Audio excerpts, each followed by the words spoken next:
Hello traders, good evening traders. आज है 25 अगस्त 2025 और स्वागत है आप सभी का हमारे यूट्यूब चैनल लक्ष्मी कैपिटल पर। ट्रेडर्स, इंट्राडे में मेरा ट्रेड क्लोज हो चुका है। आज का ट्रेड बिल्कुल मॉर्निंग से लेकर के इवनिंग तक ही चला, क्योंकि जब मार्केट क्लोज हुई तो ये स्टॉक जाकर के एग्जिट हुआ, यानी कि एक रेंज में फंसा रह गया। खैर चलिए, अब मार्केट क्लोज हो चुकी है और ट्रेड क्लोज हो चुका है, तो फिर हम आपके साथ अपडेट देते हैं कि क्या आज के दिन पे मेरा ट्रेड था, क्या लॉजिक थी, क्या थिंकिंग था, क्या रिजल्ट हुआ। हम हर एक चीज़ यहाँ पे डिटेल में शेयर करते हैं ताकि जो भी बिगनर इस वीडियो को देखे, जो भी हमारे सब्सक्राइबर इस वीडियो को देखें, उन्हें प्रॉपर लर्निंग मिले कि कैसे इंट्राडे में मार्केट में अप्रोच करना चाहिए, कैसे प्लान करना चाहिए, कैसे थिंकिंग रखना चाहिए और कैसे अपने रूल्स और अपने डिसिप्लिन को फॉलो करना चाहिए। तो ट्रेडर्स, चैनल में पहली बार आए हैं तो चैनल को सब्सक्राइब कर लीजिए और अपने दोस्तों के साथ शेयर जरूर कर लीजिए। चलिए डिस्कस करते हैं। पहले तो ट्रेड सिंपल दिख रहा है, यहाँ पे गैप अप हम लोग ओपन हुए थे, देन प्रीवियस डे पे फिर वापस हम लोग इसी जोन में आ चुके थे। लेकिन आज के दिन पे देखेंगे ट्रेड जो माइनर सा गैप अप था, यहाँ पे गैप अप के बाद एक बार हम लोग ऊपर जाने का कोशिश किए, बट वापस सेलर एक्टिव हो गया और सेलिंग हुआ। बट हम यहाँ सपोर्ट के पास है, तो सपोर्ट के पास है तो सिंपल जब तक सपोर्ट नहीं ब्रेक होता तब तक क्लियर हमें सपोर्ट के पास बाइंग करना है, इतना तो हर किसी को पता है प्राइस एक्शन पे। तो सेम वैसा ही बिल्कुल मेरा प्लानिंग यहाँ पे हुआ कि बाइंग ही करना हमें, क्योंकि जब तक आई थिंक कि पहला था कि ट्रेड्स यहाँ पे हम लोग पहले गैप अप ओपनिंग हुए, गैप अप के बाद हाई चांस था कि अब गैप सस्टेन करके वापस हम लोग अपसाइड की ओर जाएंगे, क्योंकि निफ्टी 500 भी देखेंगे तो ट्रेड्स इस तरह का ही प्राइस एक्शन बन रहा था। और इसमें तो खास करके ये जो गैप हम लोग क्रिएट किए थे उससे काफ़ी दूर है ट्रेडर्स मार्केट आज के दिन पे प्राइस एक्शन। तो ये क्लियर था कि यहाँ पे मार्केट स्ट्रॉन्ग बढ़ेगा और यहाँ पे देखेंगे ट्रेड्स तो यहाँ पे क्लियर कट अपसाइड की ओर जाने का कोशिश किया, बट मॉर्निंग में थोड़ा सा सेलिंग हुआ। वापस एक बार हम लोग अपसाइड की ओर जाने का कोशिश किया, बट सेलर एक्टिव हो गया। देन उसके बाद देखेंगे ट्रेड्स तो 10:15 पे कैंडल एक बार वापस से बाउंस आया और ये अपसाइड की ओर जाना शुरू कर गया। तो फिर यहाँ पे क्लियर हो गया, इसीलिए हम कहते हैं 9:45 के बाद ही हम ट्रेड में इंटर करते हैं। और यही लॉजिक है सिंपल कि तब तक हमें क्लियर डायरेक्शन पता चल जाता है, क्लियर प्राइस एक्शन पता चल जाता है कि हमें जाना किधर है। तो सिंपल यहाँ पे हमें पता चल गया कि हमें बाइंग साइड जाना है, तो फिर कुछ स्टॉक अपने लिए निकाले। ये सब आज के दिन पे मेरा वॉच लिस्ट था और इसमें से ट्रेडर्स हमने अशोक लेलैंड को बाई किया। आपको ऑर्डर बुक दिखाते हैं। 10:02 पे ट्रेडर्स यहाँ पे हमने 1000 क्वांटिटी 131 रुपया 30 पैसे के पास हमने बाई किया अशोक लेलैंड में, जो कि 3:09 पे यहाँ पे स्टॉप लॉस इसका हिट हुआ है। 130 रुपया 99 पैसा के पास मेरा स्टॉप लॉस था इस ट्रेड के लिए। देन 96 रुपया पे हिट हुआ। ये पोजीशन का बात करें तो 344 रुपये यहाँ पे आज के दिन पे हम निगेटिव क्लोज कर रहे हैं हम अकाउंट को। छोटा सा एक रिस्क था लेकिन बड़ा क्वांटिटी था, अगर अपसाइड की ओर चल जाता तो काफ़ी अच्छा रहता, लेकिन नहीं चला। और ओवरऑल चार्जेस का बात करें तो 93 रुपीज़ यहाँ पे चार्जेस मेरा कटेगा आज के दिन पे, यानी कि 100 रुपया मान लीजिए, यानी कि 350 और 100 450 रुपया के पास यहाँ पे आज के दिन पे निगेटिव रहेगा। ओके, तो ट्रेड्स आपको चार्ट पे दिखाते हैं कि हमने ट्रेड क्यों किया और क्या लॉजिक थी। ट्रेड्स तो हम प्रीवियस डे पे ही, यानी कि जो सैटरडे और संडे रहा पिछले दिन पे, तो हमने बैक टेस्टिंग किया। बैक टेस्टिंग में कुछ ऐसे चार्ट पैटर्न को सिलेक्ट कर लिया अलग से, जो कि ऑल टाइम हाई या फिर 52 वीक हाई के आसपास चल रहा है ये निफ्टी 200 के अंदर में। देन उस तरह का चार्ट पैटर्न पे मेरा ज़्यादा फोकस रहता है और फिलहाल में उसी तरह का चार्ट पैटर्न भी हम सिलेक्ट करके लाए अपने लिए। देन सिंपल आप यहाँ पे एक ट्रेंड लाइन हम बनाए ट्रेडर्स, तो यहाँ पे हमें दिख रहा है कि यहाँ पे गैप अप के साथ एक स्ट्रॉन्ग बाइंग आया। देन वापस हम लोग नीचे जाने की कोशिश किए, बट इधर कहीं से बाइंग स्ट्रॉन्ग आ गया। वापस हम लोग इस सपोर्ट के पास आया तो वापस बाइंग जनरेट हुआ अपसाइड की ओर। तो यहाँ पे हमें लगा कि ट्रेड्स वापस एक बाइंग जनरेट हो सकता है, जो कि मॉर्निंग में ये कैंडल बना। देन उसके बाद ये एक अपसाइड की ओर मूवमेंट दिखाया, बट वापस जब नीचे आया ट्रेड्स तो एक स्ट्रॉन्ग बाइंग जनरेट हुआ इस स्टॉक में, जैसा कि आप देख रहे हैं लॉन्ग टेल कैंडल बना। तो फिर वापस इस कैंडल पे हम इंटर किए 10 बजे। रिट्रेसमेंट आया तो हम यहाँ पे एरो जो दिख रहा है 131 रुपया 30 पैसे के पास हमने इंटर किया और सिंपल सा यहाँ पे हमें ब्रेकआउट भी दिख रहा था ट्रेड्स। यह एक कंसोलिडेशन रेंज रहा। देन इसका ब्रेकआउट जैसा सिनेरियो यहाँ पे बन रहा था, तो मेरा प्लानिंग हो गया इसमें बाइंग साइड जाने का ट्रेड्स। स्मॉलर टाइम फ्रेम पे चलते हैं, थोड़ा सा डिस्कस करते हैं, क्लियर दिखेगा यहाँ पे ट्रेड्स। तो यहाँ पे हमने जो ब्लू लाइन है यहाँ पे हमने बाइंग किया ट्रेड्स 131 रुपया 30 पैसे के पास हमने इंटर किया, आपको दिखाते हैं।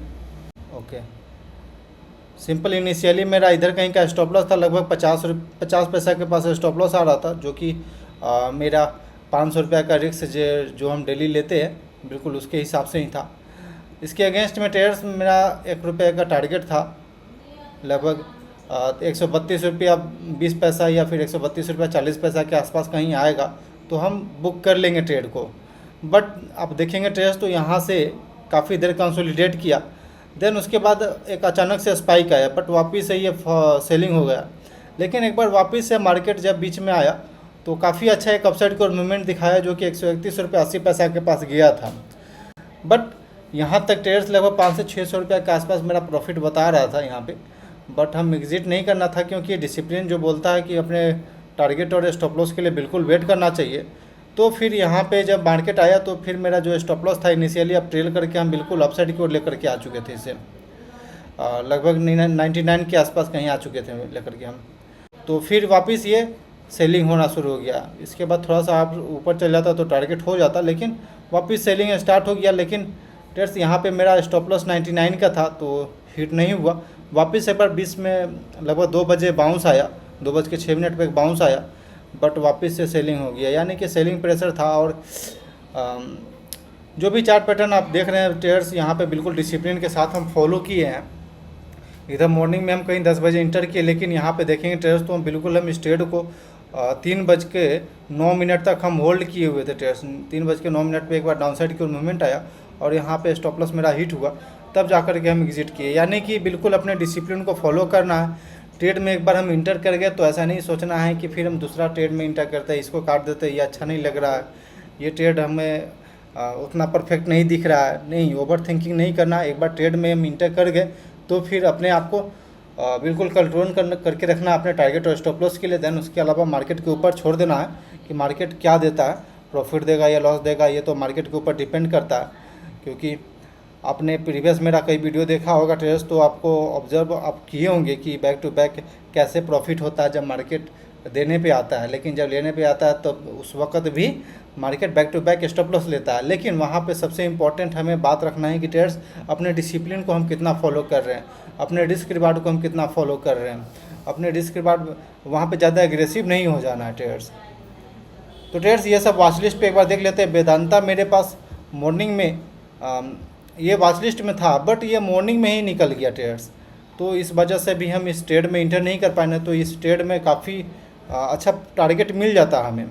सिंपल सा ट्रेड्स यहाँ पे देखेंगे ट्रेड्स तो ये एक सपोर्ट एरिया था, यहीं से अपसाइड को जाना शुरू किया, तो फिर हम यहाँ पे एक ट्रेंड लाइन बनाएंगे तो क्लियर दिख रहा है ट्रेड्स कि हम लोग अपसाइड को जा रहे सपोर्ट लेकर के, क्लियर कट दिख रहा है ट्रेड्स। यहाँ से इसलिए बना रहे ट्रेड्स कि यहाँ से देखेंगे तो एक डाउन साइड की ओर आया, अपसाइड को जाने की कोशिश किए, देन वापस एक स्विंग लो लगाए और वापस से इस स्विंग लो को ब्रेक नहीं किए, यानी कि यहीं से ट्रेंड चेंज हुआ है। तो ये स्विंग लो इंपॉर्टेंट है मेरे लिए। देन यहीं से देखेंगे ट्रेड्स तो ट्रेंड लाइन बनाते हैं, जहाँ पे देखेंगे ये सपोर्ट लिया, देन यहाँ भी सपोर्ट लिया। देन आज के दिन पे देखेंगे ट्रेड्स तो यहाँ पे एक ब्रेकआउट आ गया, बट ये था कि ब्रेकआउट के मॉर्निंग में ही आ गया था ट्रेड्स। आप देखेंगे ये ब्रेकआउट मॉर्निंग में ही आ गया था। देन दूसरे हम ट्रेड में लगभग इंटर कर चुके थे। देन उसके बाद ये रिट्रेसमेंट एक आया लगभग 11:30 के आसपास, कहीं 11 बजे कहीं ये रिट्रेसमेंट आया, लेकिन हम यहाँ पे दूसरे स्टॉक में इंटर कर चुके थे, तो इस वजह से हम इस स्टॉक में इंटर नहीं किए। नहीं तो इस स्टॉक में अगर हम इंटर करते देन इधर कहीं का मेरा स्टॉप लॉस रहता तो 1:1 में तो आराम से टारगेट मेरा अचीव हो जाता इस ट्रेड के लिए। लेकिन खैर चलिए, हम उतना नहीं थिंकिंग करेंगे कि हो जाता या फिर हो जाएगा या फिर होगा, इतना हमें नहीं प्रेडिक्ट करना है। जो मेरा सेटअप बोलता है, जो मेरा स्ट्रेटजी बोलता है, तो उस अपने सेटअप पे बेझिझक अपना क्वांटिटी जो है अपना लोड करना, देन उसको ट्रेड में इंटर कर जाना विदाउट ओवर थिंकिंग। देन उसके अलावा HAL मेरे पास शॉर्ट साइड का ट्रेड था, ये भी काफ़ी अच्छा चला शॉर्ट साइड में, बट हम दूसरे स्टॉक में इंटर कर चुके थे, तो फिर इसमें भी नहीं सोचना था कुछ, क्योंकि ओवरऑल मार्केट बाइंग साइड का था, तो फिर हम शॉर्ट जा भी नहीं सकते थे। ये मेरा रूल रेगुलेशन इस हिसाब से बना हुआ है, तो हर एक चीज़ को ध्यान में रखते हुए ही ट्रेड करना है। ट्रेड सिंपल से यहाँ पे ये अपसाइड से रेजिस्टेंस को फॉलो करते हुए सेलिंग यहाँ पे स्टार्ट हो चुका था। देन उसके अलावा यहाँ पे ब्रेकडाउन जैसा हमें दिख रहा था, यहाँ पे आप देखेंगे ट्रेड्स तो ये मॉर्निंग में ब्रेकडाउन जैसा दिखा यहाँ पे, कंसोलिडेट भी किया, उसके बाद सेलिंग आ गई। एक सेकंड यार, उसके बाद सेलिंग आ गई। देन इसके अलावा एक अच्छा स्टॉक ये भी था यूपीएल का, जो मॉर्निंग में ही निकल गया। ये ऑल टाइम हाई का स्टॉक था, जो कि हम सिलेक्ट करके रखे हुए थे प्रीवियस डे से ही। बट ये देखेंगे ट्रेस तो मॉर्निंग में ही निकलना शुरू कर गया था अपसाइड की ओर।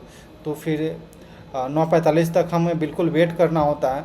एक दिन 2 दिन निकल गया, लेकिन किसी दिन फंस जाता है ट्रेडर। इसलिए बिल्कुल अपने डिसिप्लिन, अपने रूल को फॉलो करना है ट्रेडर्स। देन ट्रेडर्स आप देखें प्राइस एक्शन आज का, और मेरा अकाउंट का परफॉर्मेंस देखें। ठीक है, कोई दिक्कत नहीं, बैक टू बैक मेरा स्टॉप लॉस जा रहा है, लेकिन इससे भाग नहीं सकते हम। ये एक ट्रेडर का रियलिटी होता है, और बिल्कुल यही रियलिटी होता है। आप यदि इंट्राडे ट्रेडिंग करने आए तो ये सब चीज़ पहले से आपको पता होना चाहिए कि ये ऐसा भी दिन आपको देखना होगा। क्योंकि जो भी नए अभी ट्रेडर आ रहे हैं वो इतना ध्यान नहीं देते इस बातों पे कि भाई इस तरह का भी दिन आएगा। देन इसके अलावा वो अपना ओवर लेवरेज कर लेते हैं, कहीं से भी दोस्त से पैसा ले लिया या फिर कहीं से ले लिया, ट्रेड करने के लिए आ गए। तब जाकर के जब ये प्रॉब्लम क्रिएट होता है, तब जाकर के उनको समझ में आता है कि नहीं, ट्रेडिंग आसान नहीं है। तो ट्रेडर्स इसीलिए हर एक चीज़ हम बिल्कुल दिखाते हैं अपने अकाउंट का, कि क्या चल रही है मेरे अकाउंट में, हम कैसे हम अपने आप को मैनेज करते हैं, अपने ट्रेड को मैनेज करते हैं, अपने साइकोलॉजी को मैनेज करते हैं ट्रेडर्स।